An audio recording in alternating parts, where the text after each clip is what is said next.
Bismillahirrahmanirrahim. Assalamualaikum warahmatullahi wabarakatuh. Waalaikumsalam warahmatullahi wabarakatuh. Pada hari ini kita bersama dengan salah seorang tokoh Kabupaten Sumbawa Barat, yaitu Kakanda Lalu Mustaqim Patawari LMSTP MSI, dalam kegiatan podcast bijak, yaitu bincang-bincang jernih seputar kebijakan. Jadi kalau kita melihat umur KSB yang 22 tahun ini, tentu tidaklah usia yang pendek, usia yang cukup panjang dengan segala macam dinamika yang ada. Tentu di usia yang ke-22 tahun ini banyak sekali catatan sejarah yang sudah dihasilkan, mulai dari pembangunan dan lain sebagainya. Nah, dalam konteks pada malam hari ini kita akan membahas terkait dengan mendalami legasi kebijakan publik Buya Zul selaku Bupati pertama Kabupaten Sumbawa Barat, apresiasi komitmen merawat dan meneruskan. Jadi dalam konteks ini kita ingin meminta pendapat dan pandangan sekaligus berdiskusi dengan Abang Lalu Mustaqim Patawari. Dan acara pada hari ini tentu bersama dengan Pusat Kajian Kebijakan Publik kerjasama dengan KSB TV, yaitu KMC Media Group. Sebagai pengantar mungkin. Baik, terima kasih. Assalamualaikum warahmatullahi wabarakatuh. Pemirsa sekalian yang ikut gabung dalam podcast ini, kita sengaja mengambil momentum 010126 ini.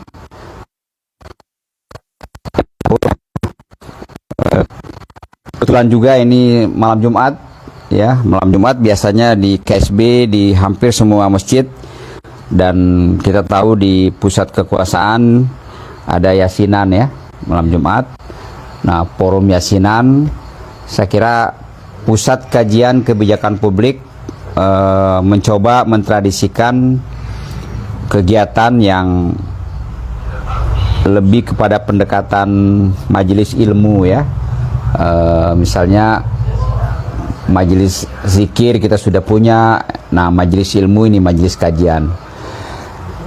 Nah, untuk kesempatan malam ini berkaitan dengan semacam soft launching lah, ya, podcast bijak kerjasama Pusat Kajian Kebijakan Publik Universitas Cordova Indonesia dengan KSB TV. Pertanyaannya mungkin, kenapa harus nama podcastnya bijak gitu kan? Nah, ini kita ingin mencoba menghadirkan alternatif podcast. Ada terkandung maksud hajat di balik nama bijak itu, bincang-bincang jernih seputar kebijakan. Jadi dihajatkan dalam eksistensi podcast ini nanti benar-benar bisa merefleksikan namanya bijak itu. Kita berbincang-bincang dalam suasana pikiran yang jernih, tentu saja hati yang jernih, sehingga kalau ada hal yang kita diskusikan itu, yang kita kedepankan itu adalah intelektual, ya, narasi-narasi yang bersifat konstruktif, bukan sentimen. Itu yang pertama.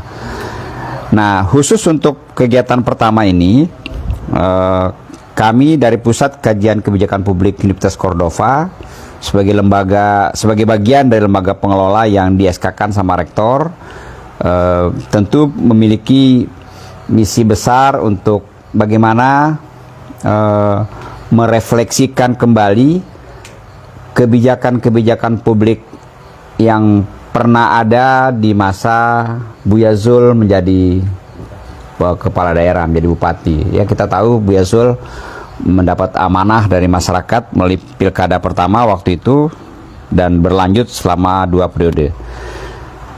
Nah, kita mau mencoba mendalami legasi atau warisan-warisan kebijakan apa yang Buya Zul pernah ambil, pernah lakukan di era kepemimpinannya.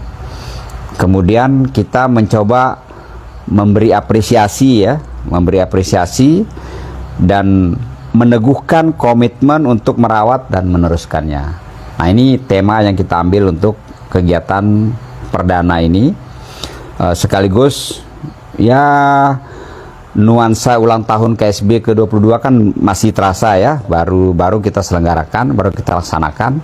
Jadi saya kira sangat relevan kalau kita mengangkat tentang topik diskusi kita malam ini adalah mencoba mendalami legasi kebijakan publik Buya Zul.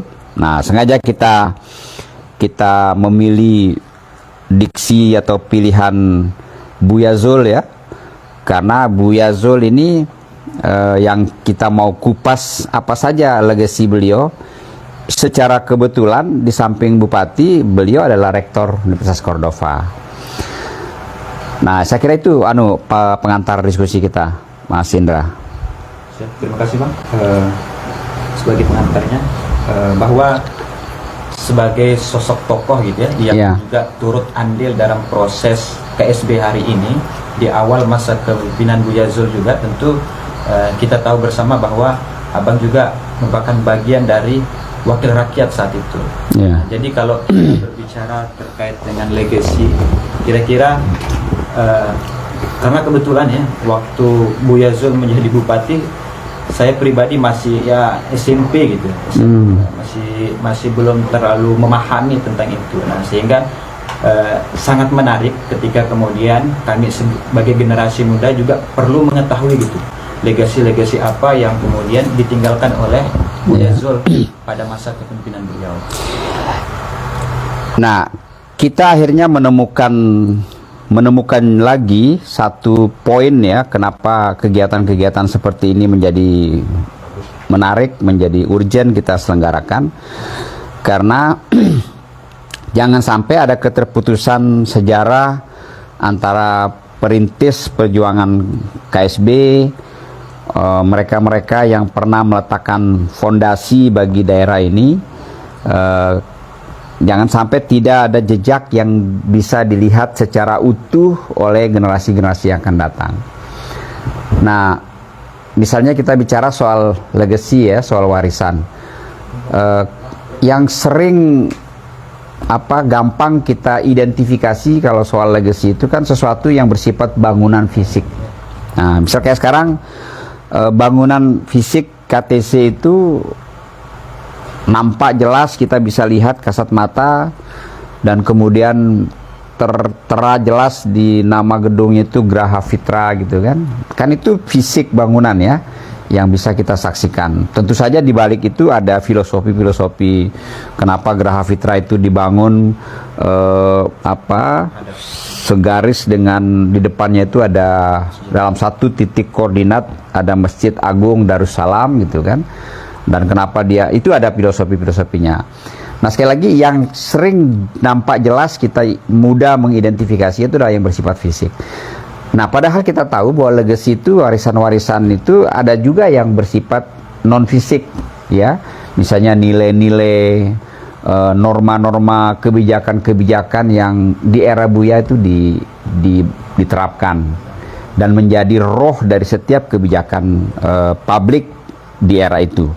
Nah, itu yang kita mau coba berdalami. Apa saja misalnya ya, Pusat Kajian Kebijakan Publik Universitas Cordova Indonesia ini dalam diskusi-diskusi internalnya, termasuk diskusi dengan Pak Rektor, kita ingin menyuguhkan, Cordova ingin menyuguhkan satu konsep, satu warisan yang dilakukan oleh Buya dalam kapasitas sebagai bupati ya, dan sekarang menjadi rektor, yang kalau orang mau mendalami tentang itu dia datangnya ke Cordova gitu. Nah, apa itu? Yang pertama adalah soal konsep peradaban fitrah ya, peradaban fitrah.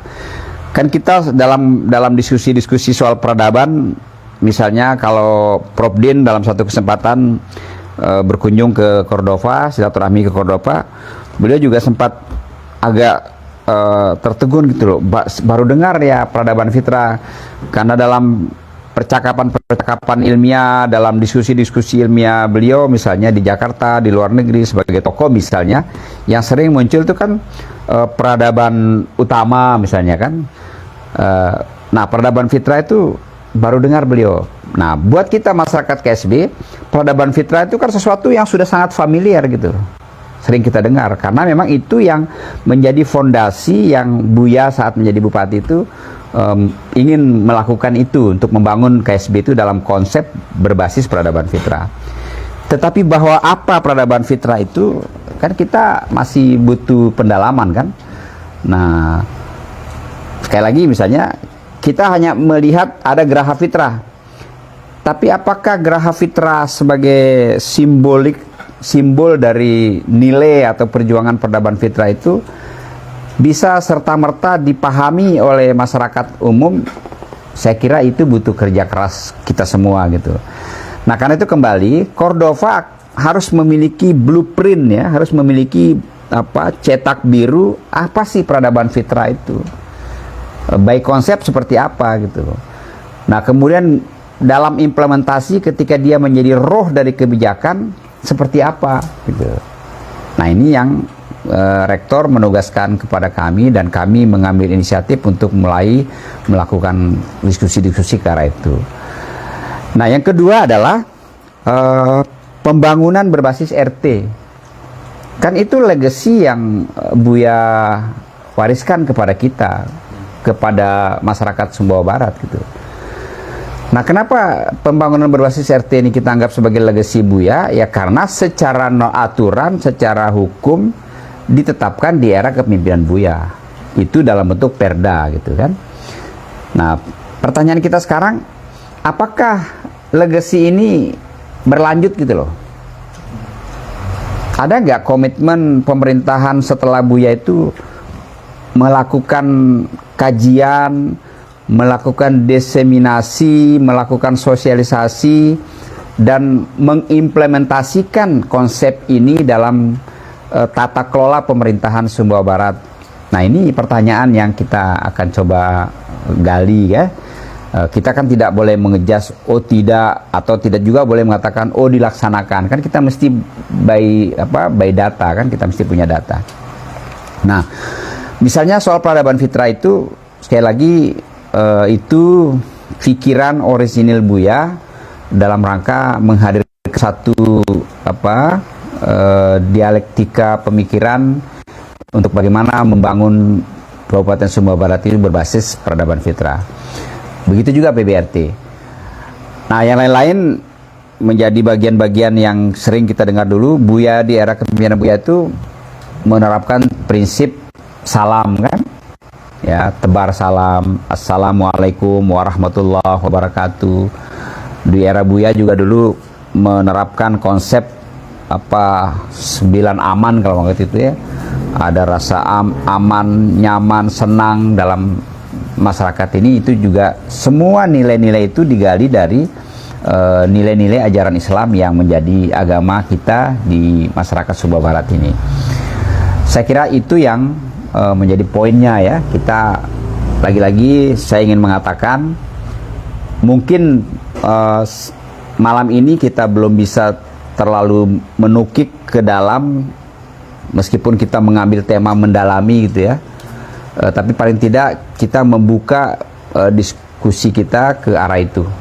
Dan podcast ini akan tentu saja akan berlanjut lebih spesifik dan menghadirkan narasumber-narasumber yang kita anggap punya kapasitas, kapabilitas, dan bisa menjelaskan kepada publik soal apa yang menjadi materi diskusi kita. Ya, saya gitu Indra.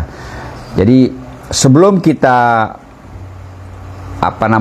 berkomitmen untuk merawat, meneruskan ya apa yang menjadi warisan Buya Zul itu, saya kira kita harus dalami dulu secara konsep, secara kebijakan. Nah, kita komparasikan nanti, tentu ada perbandingan-perbandingan dengan era-era pemerintahan selanjutnya gitu kan. Nah, kenapa ini menjadi penting? Publik juga harus kita edukasi, kita harus berikan pencerahan bahwa di dalam pembangunan itu ada asas keberlangsungan, ada asas kesinambungan. Nah, jadi pembangunan itu tidak boleh terputus hanya karena pergantian pucuk pimpinannya. Terlebih-lebih kalau sesuatu itu sudah dipayungi oleh aturan hukum, misalnya kayak perda gitu kan.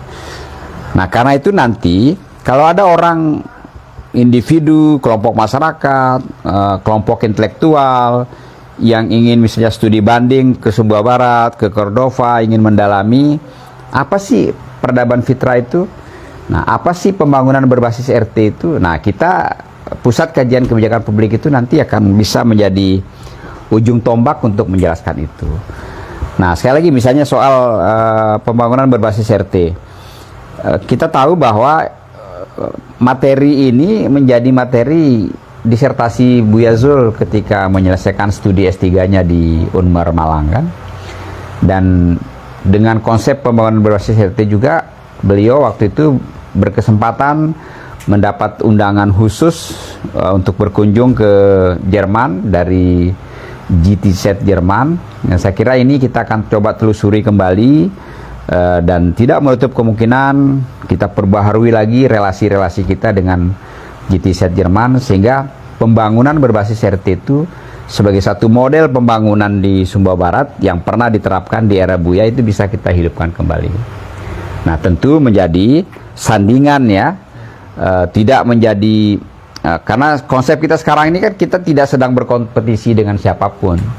Kita harus hadirkan satu semangat sinergi dan semangat kolaborasi. Jadi kalau sekarang pemimpin kita meneruskan konsep atau kebijakan PBRT misalnya PDPGR misalnya, ya is okay lah, nggak ada masalah. Itu kan sesuatu yang bersifat otoritatif pemimpin daerah kan yang menentukan kebijakannya. Tetapi sesuatu yang kita pernah miliki dan itu menjadi legacy dari pemimpin kita sebelumnya, tidak masalah juga kita harus gali, kita harus hidupkan kembali. Nah, kami dari Pusat Kajian Kebijakan Publik di internal Cordova menyampaikan dalam rapat-rapat internal pengelola, misalnya nanti dalam mahasiswa KKN ya, pengabdian masyarakat itu pendekatannya itu bisa membawa dua konsep ini, dua legasi utama ini, peradaban fitrah dan pembangunan berbasis RT. Nah, karena ini bahwa misalnya kalau dievaluasi ada plus minusnya, saya kira itu lumrah ya, saya kira itu menjadi sangat manusiawi, natural sekali lah. Sesuatu yang bersifat kebijakan itu kan tidak mutlak 100% bagus gitu, tetapi memang ada sisi-sisi. Nah, yang bagusnya kita pertahankan, yang belum sempurna ya kita proses penyempurnaan. Nah, di situ kita butuh diskusi, di situ kita butuh masukan, di situ kita butuh kajian secara akademis, secara ilmiah, sehingga apa yang kita suguhkan nanti itu tadi kembali ke tema awal kita, bijak gitu kan, jernih kita sampaikan gitu, tidak ada pretensi, tidak ada nuansa like and dislike, nggak boleh ada itu, tetapi betul-betul dalam kacamata ilmiah kita lihat, oh ini kebijakan yang memang harus kita pertahankan, oh ini kebijakan yang harus kita teruskan, ini kebijakan yang harus kita rawat, karena kita bisa memberikan argumen-argumen untuk menguatkan kenapa dia penting kita rawat gitu. Jadi situ poinnya dari semangat kita menghadirkan podcast bijak ini. Sedikit menyambung Ya. poin pertama mungkin Bang, terkait dengan konsep peradaban fitrah itu. Kalau selama ini kita hanya mendengar slogan gitu ya, peradaban fitrah, Jargon ya, jargon-jargonnya saja gitu, terutama di kalangan anak muda hari ini tuh saya rasa hanya sebatas slogan saja gitu. Jadi sampai dengan hari ini tuh tidak ada istilahnya nomenklatur yang dihasilkan dengan konsep peradaban fitrah itu gitu. Apalagi kalau kita melihat tantangan kita gitu. Salah satu contoh misalkan ada dinamika yang terjadi di akar rumput gitu terkait dengan peraturan daerah terkait dengan izin usaha miras misalkan. Kalau kita hadapkan pada konsep peradaban fitrah itu pun hari ini agak sedikit susah juga karena tidak ada nomenklatur yang dihasilkan karena hanya sebatas slogan-slogan. Nah, kira-kira ini saya rasa menjadi tantangan, dan seperti apa Iya. pandangan Abang mengenai ini? Baik, kita sedikit menggali latar belakang kenapa peradaban fitrah itu menjadi opsi ya, menjadi pilihan Buya dalam meletakkan dasar-dasar pembangunan Sumbawa Barat itu. Saya kira kita harus hakul yakin bahwa referensi utama, rujukan utamanya itu adalah nilai-nilai ajaran Islam, ya. Jadi secara fitrah, secara asasi kita sebagai hamba ciptaan Allah ini, ada akad yang sangat mendasar ketika kita di alam roh itu dulu kan. Sebelum manusia ini, sebelum roh-roh ini ditiupkan ke rahim-rahim suci para ibu-ibu kita itu, para perempuan-perempuan mulia itu. Jadi di alam roh itu kan kita berakad ya, melakukan akad dengan Allah itu ketika Allah bertanya alastu birabbikum itu kan. Dan kemudian roh itu serentak menjawab qalu bala sahidna kan. Jadi itu akad yang sangat fitrah, yang sangat fundamental. Artinya apa? Kalau itu kita sadari bahwa fitrah kita itu adalah hanif, fitrah kita itu berjalan menuju ke kebenaran yang mutlak gitu kan. Nah, tetapi dalam terhitung sejak kita lahir sampai pada titik terakhir batas kehadiran kita di dunia ini, ajal kita menyebutkan fluktuasinya terjadi kan. Fluktuatif sekali, iman aja naik turun itu kan, ada godaan, ada macam-macam. Nah, kembali ke soal peradaban fitrah itu esensinya. Jadi kalau kita mau lihat dalam turunannya, kalau kita breakdown peradaban fitrah itu, saya kira dalam konteks kehidupan berbangsa, bernegara, bermasyarakat ini, ya itulah yang disarikan menjadi dasar negara kita, Pancasila itu kan. Coba kita cross check misalnya, ada nggak nilai-nilai Pancasila itu yang bertentangan dengan fitrah kita sebagai manusia? Kan tidak ada. Nah, wabil khusus misalnya kalau kita mau memberi penekanan pada lingkup peradaban fitrah yang lebih spesifik itu adalah kehidupan yang islami, kehidupan yang didasari oleh nilai-nilai Islam. Apa pengikatnya? Iman dan takwa kan? Ketika kita beriman, kita takwa dalam pengertian yang seluas-luasnya, maka dalam implementasi kehidupan kita di masyarakat Sumbawa Barat ini nggak boleh ada yang menyimpang dari itu. Nah, kalau ada misalnya ada peraturan daerah, apapun namanya peraturan daerah itu memayungi mengatur soal apa saja, tapi kalau dia keluar dari roh peradaban fitrah yang tadi itu, yang menyeret orang atau memberi ruang bagi orang untuk tidak, maka patut kita tanya eksistensi dia sebagai masyarakat Sumbawa Barat itu. Nah, kembali ke pertanyaan soal Perda itu, saya kira mungkin yang tidak maksud itu Perda 13 ya, yang mengatur soal penyakit masyarakat itu. Saya kira saya pribadi waktu itu termasuk orang yang ikut andil dalam menyusun Perda itu. Semangatnya itu kita ikat dengan peradaban fitrah. Nah, bahwa ada pengecualian-pengecualian yang sekarang dijadikan dasar oleh kelompok-kelompok tertentu yang ingin mengadvokasi misalnya kelompok lain, itu juga kita harus bijak, harus sangat berhati-hati di mana kita memanfaatkan pengecualian itu, dan tetap saja ada mekanisme-mekanisme yang harus kita tempuh yang diatur juga oleh peraturan daerah yang lain. Misalnya peraturan daerah tentang peraturan daerah tentang LAT ya, tentang lembaga adat Tanah Samawa Anorawi gitu. Nah, di dalam Perda LAT itu sendiri lagi-lagi menegaskan, bukan menegasikan ya, bukan meniadakan, tapi menegaskan, mengokohkan kembali semangat peradaban fitrah itu dengan apa? Yang tentu saja ini bernuansa budaya, bernuansa lokal kan. Kerik selamat gitu kan. Muncul jargon di dalam kehidupan kita, tahu Samawa ini harus kerik selamat.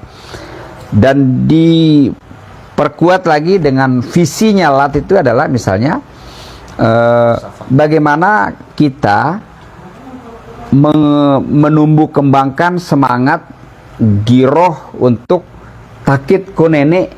Nah, kalau kita takit ku nenek itu kan ya iman dan takwa kan. Takut sama Allah maksudnya takut ke nenek itu kan, iman dan takwa. Dan ilah buat kangilah buat lenge. Malu rasanya kita kalau melakukan pekerjaan-pekerjaan yang bertentangan dengan prinsip dan nilai peradaban fitrah, bertentangan dengan prinsip dan eksistensi kita tahu samawa yang adat berhenti laku sara berhenti laku kitabullah. Jadi mau perda mengatur apa saja, dia tidak boleh tercerabut dari akar kita sebagai orang Sumbawa, sebagai tahu samawa, dan juga tetap harus dalam bingkai membangun peradaban fitrah. Coba, meskipun tadi kata Indra, oh ini hanya jargon. Nah, memang kita akui tidak ada satu produk hukum apapun di KSB ini yang mengatakan bahwa peradaban fitrah itu misalnya kayak perda PBRT, ada perda PDP, sekarang kan tidak ada perda yang secara khusus mengatakan bahwa peradaban fitrah, tidak ada. Tetapi justru ketidakadaan aturan yang secara khusus mengatur soal peradaban fitrah itu menurut saya bagus. Pokoknya gitu loh. Bisa mau lebih sedikit dalam konsep fitrah misalnya. Bagaimana sih kita menjaga kelestarian lingkungan dalam konsep peradaban fitrah? Bagaimana membangun relasi hubungan kemanusiaan dalam konsep peradaban fitrah? Bagaimana misalnya komitmen orang kaya untuk menyantuni orang yang tidak beruntung hidupnya misalnya dalam konsep peradaban fitrah. Lagi-lagi semua itu dibingkai dalam satu spirit apa? Spirit keberagaman kita yang kuat. Nah, kita mengatakan diri, mendeklarasikan diri bahwa ketika kita bicara Sumbawa, misal wabil khusus Sumbawa Barat, maka 100% Islam gitu kan. Bahwa ada saudara-saudara kita yang non-muslim, yaitu hampir bisa kita pastikan itu pendatang. Artinya orang yang kita tidak mendikotomikan misalnya penduduk asli dengan pendatang, tetapi begitu kita bicara orang Sumbawa Barat, dalam perspektif kita melihat sejarah, maka 100% Islam. Itu artinya apa? Bahwa nilai-nilai keislaman kita itu harus menjadi nilai yang mendominasi dalam kehidupan kita bermasyarakat dan berdaerah di Sumbawa Barat ini. Nah, kira-kira itulah yang menjadi filosofi kenapa Buya, tentu saja dengan bimbingan Allah ya, dengan kejernihan beliau berpikir di masanya waktu itu, melazimkan peradaban fitrah. Meskipun secara konseptual tidak ada dokumen yang kita lihat. Nah, saya kira di sisi inilah Cordova sebagai aset daerah ya, Universitas Cordova, kemudian lebih khusus lagi Pusat Kajian Kebijakan Publik, tertantang kita untuk menggali apa sih peradaban fitrah yang dimaksud oleh Buya itu seperti apa, sehingga nanti kalau ada orang dari luar, ada kunjungan DPRD dari mana, kunjungan pemerintah dari mana studi banding misalnya ke KSB, begitu kita perkenalkan tentang peradaban fitrah, ada sesuatu yang bisa kita kasih ke mereka seperti itu. Nah, sehingga tidak lagi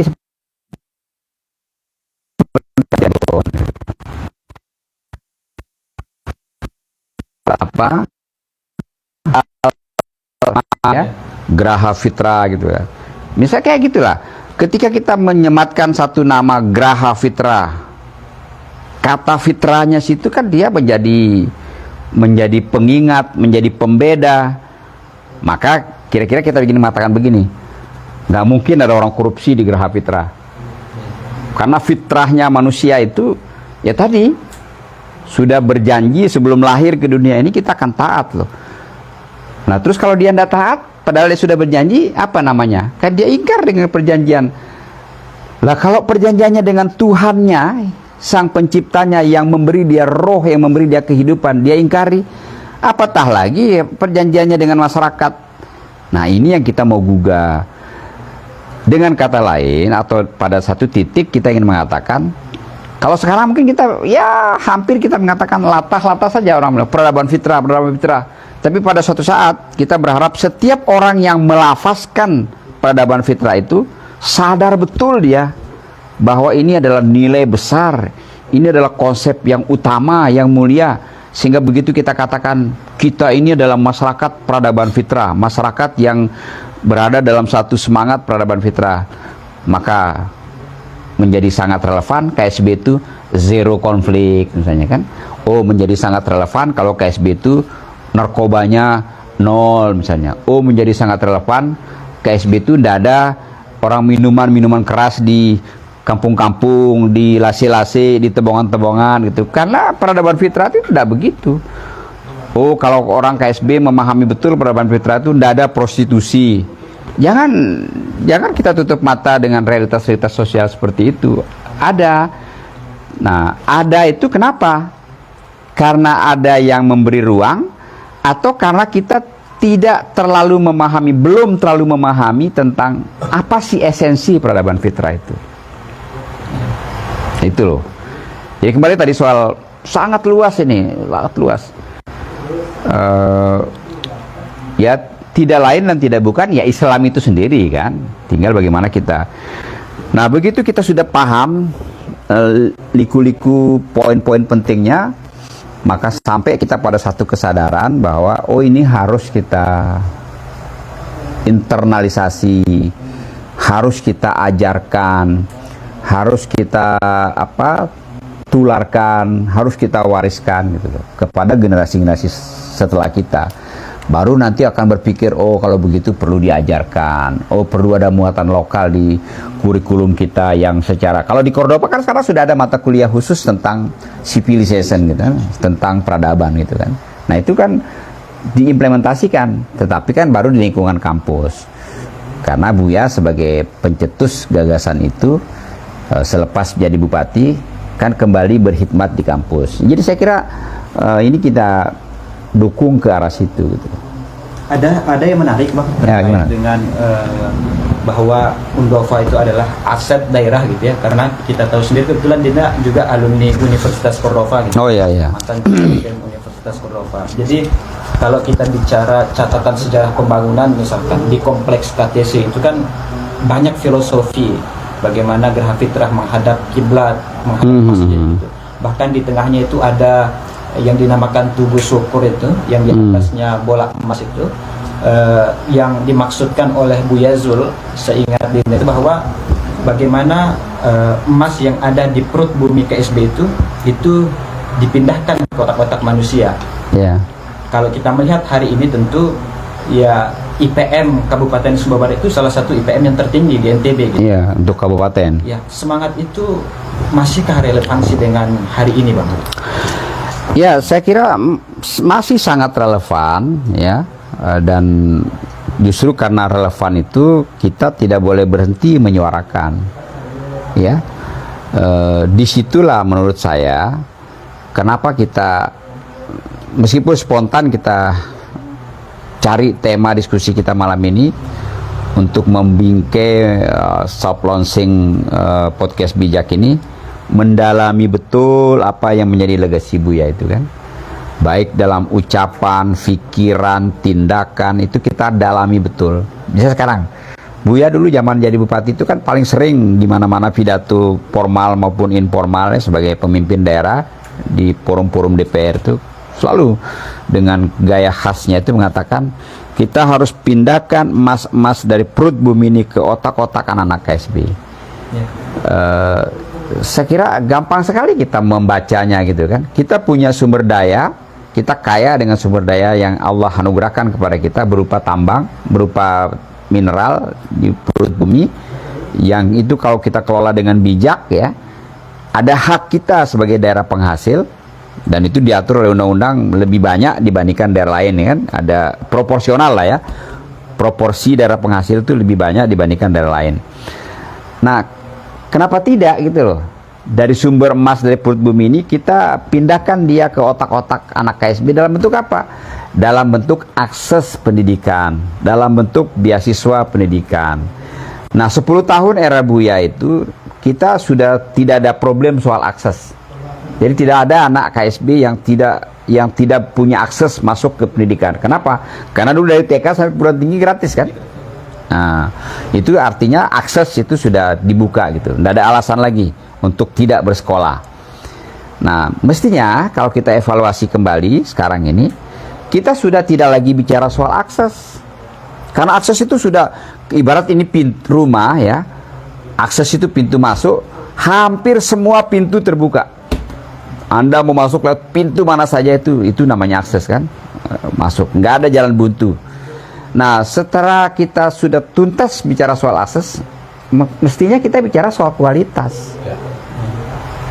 Nah, ini akan jadi agenda kita berikutnya. Seberapa berkualitas pendidikan kita ini sekarang ini. Anak-anak kita ini, ya ibarat emasnya sudah pindah ke otak anak-anak kita. Ini emas ini ya, pen berapa ini? Pen 16, pen 18, atau 24 karat. Yang pindah itu, ini kita analogkan dengan kualitas gitu. Kalau ternyata masih pen-pen muda gitu, masih pen 16, masih belum terlalu mengkilap, belum kelihatan kilo emasnya itu, ya tugas kita untuk bagaimana meningkatkan kualitasnya. Nah, apa indikasi-indikasi kualitas itu? Nah, sekarang ini kita baru kelulusan gitu ya, baru kelulusan anak-anak sekolah kita gitu kan. Coba kita lihat berapa persen yang bisa punya akses untuk ke perguruan tinggi negeri misalnya, kalau itu salah satu indikatornya kan. Kemudian dan lain-lain. Meskipun nanti ada orang bicara, oh kalau SMA itu kan kewenangan provinsi. Ya betul, dari sisi kewenangan dia kewenangan provinsi. Tetapi yang sekolah itu kan anak-anak KSB. Kewenangan yang ngurus memang provinsi. Tetapi kan tidak ada salahnya KSB juga membuat program-program afirmatif yang bisa memberikan ruang kepada, memberi kesempatan kepada anak-anak kita itu untuk meningkatkan kualitasnya itu, kualitas emasnya itu. Nah, ini nanti kita cek kan. Mungkin suatu saat kita undang pemerintah, kita undang dinas terkait. Ayo, berapa putra-putra kita yang menempuh pendidikan di UI, di UGM, di Brawijaya, di Unpad, di Diponegoro misalnya gitu kan. Di regional kita, di Unram berapa gitu. Nah, tidak dalam maksud kita misalnya mendikotomikan oh swasta dan negeri gitu. Dan jangan salah gitu loh. Yang kuliah di Cordova itu punya andil besar memberi subsidi kepada yang kuliah itu. Kalau rektor misalnya Bu Yazul dalam kapasitas sebagai rektor dari banyak kesempatan kan memberikan penjelasan kepada masyarakat. Ini Cordova ini disadari atau tidak secara langsung dan tidak langsung memberikan kontribusi dalam bentuk subsidi kepada orang-orang yang kuliah di Cordova itu. Apa subsidinya? Kalau Anda kuliah, si fulan kuliah di luar, setidak-tidaknya apa jawab pengeluarannya? Ada uang kos, ada uang transport, ada uang makan bulanannya. Nah, tetapi dengan Cordova menyiapkan universitas yang secara perlahan-lahan semakin menuju kepada kualitas unggul, kualitas baik gitu kan. Saya kira Cordova secara institusi telah berkontribusi besar terhadap masyarakat Sumba Barat. Dan atas dasar itulah, kalau kemudian kita mengatakan bahwa Cordova adalah aset Sumba Barat, ya nggak ada salah kan? Karena kita juga bagian dari Sumba Barat. Sehingga kalau ada bantuan, kalau ada apa segala macam ke Cordova itu menjadi sesuatu yang niscaya, menjadi sesuatu yang wajar gitu loh. Diminta atau tidak diminta, ya kita pasti akan berhak mendapatkan itu. Karena apa? Karena kita juga memberi gitu loh. Memberi kesempatan, memberi bimbingan, memberi pengajaran kepada putra-putri KSB terbaik yang mungkin ya bukan karena tidak mampu, mungkin karena pilihannya dia memilih untuk tetap berada di Sumba Barat. Jadi kita juga tidak boleh underestimate misalnya, oh yang kuliah di Cordova itu orang yang tidak mampu baik secara ekonomi maupun secara akademis. Enggak juga. Ada juga, banyak juga orang yang secara sadar ketika disodorkan pilihan, langsung pilihannya Cordova. Ketika ditanya misalnya kenapa? Ya tadi ada muncul pertimbangan-pertimbangan situasional kan, ingin dekat orang tua, ingin membantu, ingin mengembangkan universitas yang ada di daerah. Saya kira itu yang harus diapresiasi. Nah, kembali ke soal legasi Buya ini, yang kita mau tekankan sekali lagi, legasi atau warisan itu jangan ansi kita lihat fisik. Kalau di fisik kita sudah oke lah, tidak ada perdebatan. Yang ada yang kita nikmati sekarang ini kan sesuatu yang dibangun di era Buya. Ya, jadi secara fisik warisan Buya atau legasi Buya itu gampang kita identifikasi. Ya, ada wujudnya gitu loh. Dan semua itu tidak sekedar bangunan tanpa makna ya, seperti yang Indra bilang tadi, bukan sekedar bangunan kokoh berdiri megah, bukan. Ada landasan-landasan filosofisnya. Kenapa Geraha Pitra menghadap kiblat? Kenapa dia segaris dengan masjid? Kenapa? Kira-kira itu semua ada landasan filosofisnya. Nah, tetapi yang tidak kalah penting, yang juga harus kita lihat dalam proporsi yang sama, itu adalah warisan kebijakan. Nah, kebijakan di era Buya itu, kayak tadi misalnya kita, Buya dulu melazimkan kita dengan prinsip salam, kan, tebar salam misalkan. Saya kira kalau itu kita hidupkan lagi gitu kan. Sekarang kita kalau berjumpa sesama itu kan, ya bukan tidak ada sama sekali kan, tapi banyak yang enggan mengucapkan salam kan. Padahal kalau itu mungkin bagi sebagian orang, apa sih, hal sepele, hal kecil. Tapi itu Buya merujuk kepada bagaimana tebar salam yang dilakukan oleh baginda Rasulullah ketika membangun Madinah gitu kan. Jadi keselamatan itu adalah sesuatu yang harus kita prioritaskan gitu. Nah, dari situ nanti akan muncul rasa aman, rasa senang, rasa nyaman gitu.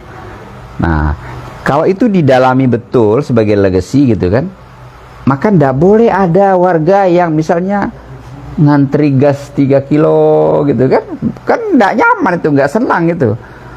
Boleh jadi kita bertepuk tangan, kita punya sesuatu yang luar biasa, yang hebat, tapi kalau ada warga kita yang masih nunggu gas hanya untuk dapat gas, udah gitu, ya ini kita perlu cross check gitu ya, perlu tabayun. Sudah gitu di atas harga HET-nya kan, harga eceran tertingginya, sampai kita sering dengar keluhan-keluhan masyarakat, gasnya sampai menembus angka 50.000 gitu kan. Artinya ketika kita balikkan ke prinsip tebar salam itu, kan tidak ada rasa nyaman di situ, nggak ada rasa senangnya, ada kan terpaksa. Ya orang terpaksa aja, karena kalau dia tidak bayar kan tidak bisa masak, karena nggak ada pilihan. Kecuali kalau masih ada pilihan minyak tanah, orang pasti akan beralih ke minyak tanah. Nah, hal-hal kecil itu kalau kita cari akar filosofisnya, legasi Buya itu lagi. Kenapa PBRT misalnya? Ya RT ini kan warisan masa lalu gitu kan. Orang bisa jadi RT, di RT-nya itu jadi pengurus RT itu kan karena kepercayaan masyarakat. Dan kalau istilah kita gawe mati telas itu kan RT yang. Tapi kenapa mengalami pergeseran peran RT itu? Padahal dulu di era Buya itu ada namanya pembangunan berbasis rukun tetangga kan, RT kan, PBRT itu perda loh. Dan perda itu nggak pernah dihapus. Masih Artinya existing perda itu masih ada gitu kan. Nah, jadi sekali lagi kita ndak, kalau meminjam istilahnya Dr. Rasul, mantan gubernur kita itu, kita bukan sedang meratapi itu gitu loh. Daripada kita meratapi kegelapan, kalau kata Dr. Rasul itu, lebih baik kita menyalakan lilin. Kita tidak sedang meratapi itu, tapi kita sedang membangun komitmen. Kembali ke tema diskusi kita sedang membangun komitmen untuk merawat legasi, untuk meneruskan legasi yang bagus itu. Karena itu Cordova nanti melalui Pusat Kajian Kebijakan Publik, kita akan punya namanya PBRT Center. Kita akan hidupkan lagi kajian-kajian tentang PBRT dan konsep pengabdian masyarakat yang menjadi Tridharma perguruan tinggi kita, itu menjadi satu bagian dari Tridharma perguruan tinggi kita. Itu kita akan lakukan dengan pendekatan yang bersinergi dengan legasi Buya. Jadi nanti KKN kita mendalami betul tentang peradaban fitrah. Mahasiswa-mahasiswa KKN, baik KKN reguler maupun KKN mandiri, itu pahami betul. Kalau perlu pembekalannya itu sebelum terjun ke KKN, sebelum terjun ke masyarakat, mahasiswa itu dia paham betul dengan peradaban fitrah itu. Jadi kalau ada orang nanya apa peradaban fitrah, itu mahasiswa Cordova itu wajib tahu itu. Kenapa? Karena itu legasi Buya, legasi rektormu, kita bilang begitu kan. Apalagi apa yang Anda ketahui tentang PBRT harus hafal di luar kepala, dan tidak sekedar hafalan untuk kebutuhan menghafal, tapi dia bisa implementasikan.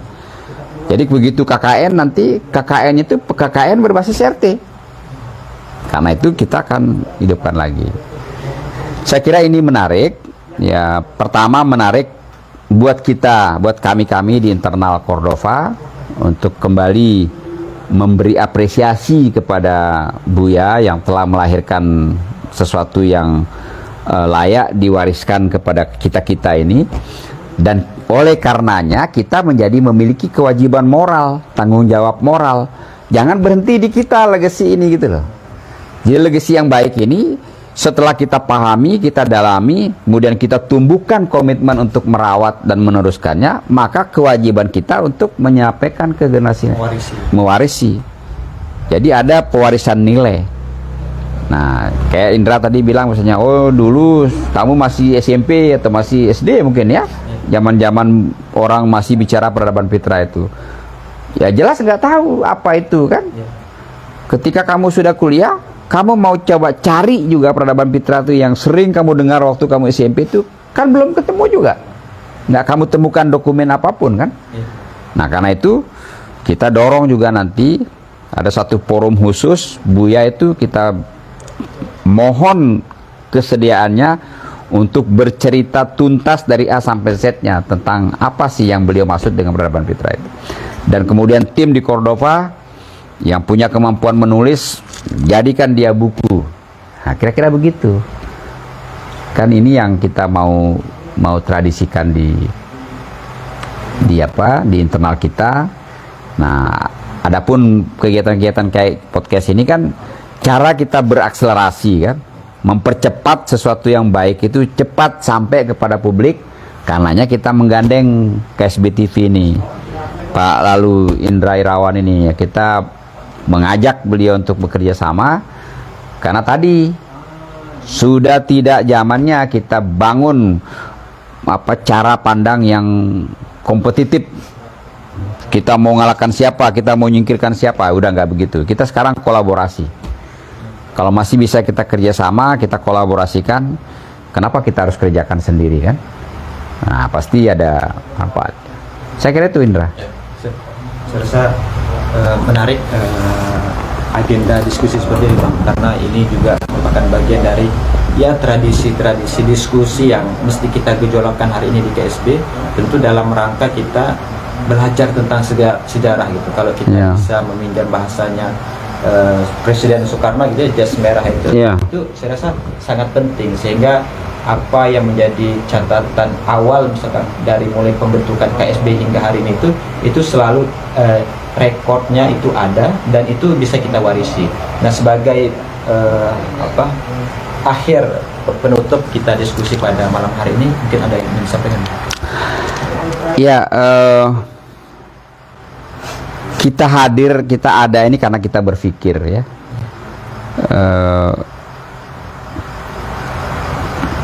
Mesti kita punya sesuatu yang berbeda yang bisa kita suguhkan kepada publik, pada masyarakat.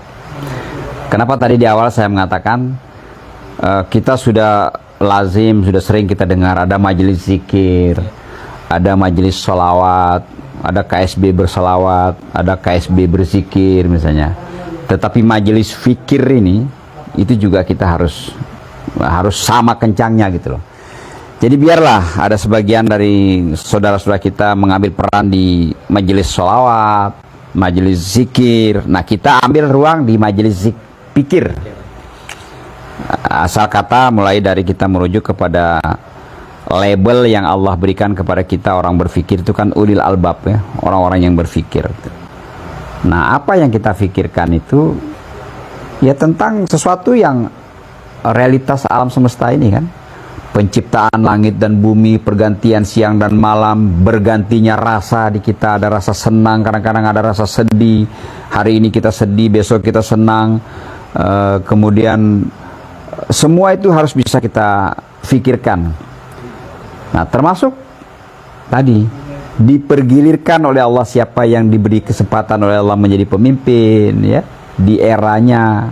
Kalau kata orang itu, setiap masa ada orangnya, setiap orang ada masanya. Nah, orang boleh berganti, tetapi nilai yang ditanamkan, yang diwarisi oleh orang itu, kan itu yang kita harus jaga. Karena itu pesan kita buat diri kita dan buat ya saudara-saudara kita, ya jangan kita terkecoh, apalagi terjebak pada kultus-kultus individu. Ya, jangan lihat siapa orangnya, tetapi apa karya orang itu, apa legacy orang itu buat kita ini gitu. Nah, itu yang akan abadi, ya, itu yang akan terus menjadi yang memberi garansi mengalir pahala bagi orang yang sudah meninggal itu kan karena 3 hal tadi, salah satu diantaranya ilmu. Nah, saya berharap teman-teman di pusat kajian ini ada Pak Sarkawi, sekretaris kita yang mendapat amanah dari rektor ini, mudah-mudahan kita bisa memaknai amanah ini dengan sungguh-sungguh, dan kemudian kita berkomitmen melakukan satu kebaikan-kebaikan kecil yang bisa kita lakukan. Nah, momentum 010126 ini kita ingin jadikan momentum untuk apa? Merencanakan kebaikan-kebaikan selama 1 tahun ke depan. Jadi ini hari pertama. Kalau dalam tradisi Islam kan kita mengacu pada perhitungannya, kalau Hijriah itu kan maghrib kan hitungannya kan. Jadi pergantian hari itu kan di maghrib. Jadi anggaplah ini kita memulai ini di malam pertama tahun ini, tahun 2026 ini, kita sedang merancang kebaikan-kebaikan kecil yang bisa kita lakukan day to day, hari demi hari selama 1 tahun ke depan, lewat sarana yang bernama Pusat Kajian Kebijakan Publik. Nah, beginilah cara kita menghargai, mengapresiasi amanah yang ada pada kita. Karena kita tidak pernah diberitahu sama Allah rahasianya. Pada bagian peran mana ahsanu amala kita itu yang akan diterima oleh Allah. Ya, mungkin pada bagian podcast ini yang kalau kita lakukan dengan penuh ketulusan, ya. Dan lagi-lagi saya ingin menekankan betul, karena ini akan menjadi menjadi template untuk kegiatan-kegiatan berikutnya. Kenapa kita memilih kata bijak itu? Karena kita ingin betul mengirim pesan kepada publik Sumbawa Barat bahwa kalau nanti diskusi-diskusi berikutnya itu ada percakapan-percakapan kita yang mungkin harus bersinggungan dengan orang, ya, bersinggungan dengan kebijakan orang, itu kita lakukan dalam koridor bijak. Bijak itu ya luas kan, wisdom, bijaksana, tetapi secara akronim bijak itu ya bincang-bincang jernih. Jernih betul kita berpikirnya, tidak ada sentimen, sehingga tidak ada pendengar dia ngomong begitu karena ya wajar saja, karena dia nggak ada itu. Ini clear kita sampaikan di awal, sampai kita memilih nama bijak itu karena kita ingin meletakkan pondasi kegiatan ini selama 1 tahun ke depan, ya, kalau kita panjang umur, itu betul-betul dalam kerangka bijaksana, gitu ya. Jadi tidak sebaliknya sikut sana sikut sini, enggak. Karena itu nanti sebagai platform diskusi, podcast bijak ini tentu akan diwarnai dengan ciri khasnya apa? Ciri khasnya itu merawat, mengapresiasi legacy orang. Jadi setiap orang ini pasti punya legacy yang harus kita apresiasi. Hatta orang itu cuma mewariskan bagaimana cara mencabut rumput di tamannya, itu legacy juga kan, ilmu kan. Nah, kemudian kita apresiasi, kemudian kita rawat, dan komitmen kalau itu bagus kita teruskan. Jangan karena, kalau kita kalau kita tidak ada komitmen untuk meneruskan, kalau itu legasi dari orang yang mungkin, mohon maaf ya, bukan dari kelompok kita, ya kita tidak akan punya komitmen meneruskan. Kalau itu bukan legasi dari kita kok, gitu kan. Karena itu jangan lihat orangnya, tapi lihat nilai, lihat apa substansi pesannya. Nah, ini nanti kita cross check. Namun demikian, kita juga tidak menutup mata, tidak boleh juga membuat penyeragaman. Gak bisa kita buat semua orang suka dengan kita, kan? Enggak, kan? Mau cara apapun kita mau meyakinkan lalat bahwa sampah itu bukan tempat yang bagus, ya, tapi karena lalat itu maunya di situ, ya tetap saja di situ. Nah, karena itu kita tidak usah terlalu bersemangat untuk mengajak semua orang suka dengan apa yang kita suguhkan, tetapi lagi-lagi kita harus tetap niatnya itu untuk kebaikan. Saya kira itu, Indra, ya. Makasih pimpinan CEO KSB TV, KMC Media Group. Mudah-mudahan kegiatan perdana ini menjadi inspirasi buat kita merancang kegiatan-kegiatan berikutnya yang lebih interaktif, lebih menarik buat didengar dan diikuti oleh pemirsa sekalian. Assalamualaikum warahmatullahi wabarakatuh. Baik, terima kasih Bang Lalu Mustaqim Patawari atas waktu dan kesempatannya. Tentu momentum 1 Januari 2020 itu menjadi refleksi sekaligus resolusi ke depan gitu ya, resolusi kebaikan yang ingin coba kita hadirkan. Maka di kesempatan ini kami perlu sampaikan bahwa ini adalah launching podcast bijak, yaitu bincang-bincang jernih kebijakan publik yang dimotori oleh Pusat Kajian Kebijakan Publik Universitas Cordova bekerjasama dengan KSB TV. Nah, sehingga ke depan kita berharap akan menyuguhkan tokoh-tokoh inspiratif dan ide-ide yang baru ke depannya. Mungkin demikian. Ya, makasih Mas Indra, makasih. Malam hari ini, terima kasih. Billahi taufiq wal hidayah. Assalamualaikum warahmatullahi wabarakatuh. Waalaikumsalam.